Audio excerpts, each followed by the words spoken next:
NEP is a global business. We're in 25 countries, 110 office locations within those countries at the moment, which is absolutely fantastic. It's built up of 3 business units: broadcast, which is the one that you see here, live events, and the media solutions business. We're currently sitting in the Andrews hub in Sydney. There are 2 hubs, one in Sydney, one in Melbourne. They're built on SMPTE 2110. It's a pure IP environment, so everything you see behind me is basically, acquired an IP from site, comes in. It's a mass centralized production facility, and it was born out of how can we be more efficient with our staff, how can we be more cost effective with our clients, and how can we make the product sort of better without really impacting it by centralizing the staff.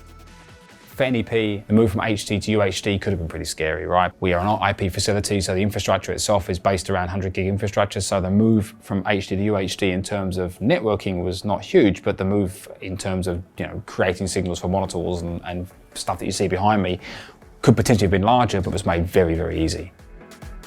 One of the really important things is the granularity, and it's something that's important to us because, of course, we have these throwdown boxes absolutely everywhere, and we only populate them with what we need.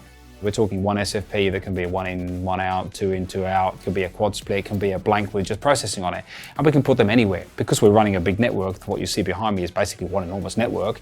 We can stick these anywhere in any switch at any time. Because you can put network ports in here, you've basically got PTZ control as well over the same network. You can't do that with any other product. One SFP in either a cage like this, a network switch, or an E in Virtue somewhere else, can give you the flexibility down to that level.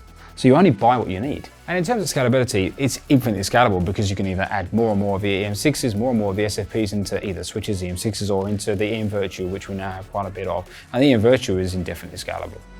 The other thing is these are modular, of course. We run everything -7, but we don't have to. So it's basically take a 25 gig SFP out, put a 1 gig SFP in, and there's your network port for your control of your camera. That level of granularity per box or per room or per EM Virtual, whatever you're doing, you don't get that with any other product.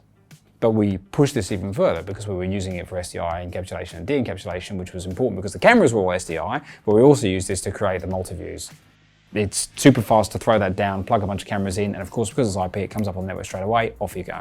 In scale, the actual ecosystem and the infrastructure doesn't change, we just add more of these because it's scaled. So, you can't do that with SDI routing. Basically, if you buy a 256 square SDI router, that's what you have. And if you buy 10 multi-view outputs, that's what you have in the hardware.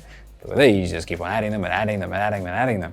Our relationship with vendors is really important here. This has evolved into a proper partnership, and the team there work with my team regularly. We have almost weekly meetings on where we want the roadmap, what's actually happening, and it's not just the Australian office, it's a worldwide initiative. So you've basically got 2 really innovative businesses that are joining together, and I think that the sum of their parts is going to be absolutely awesome. Watch this space.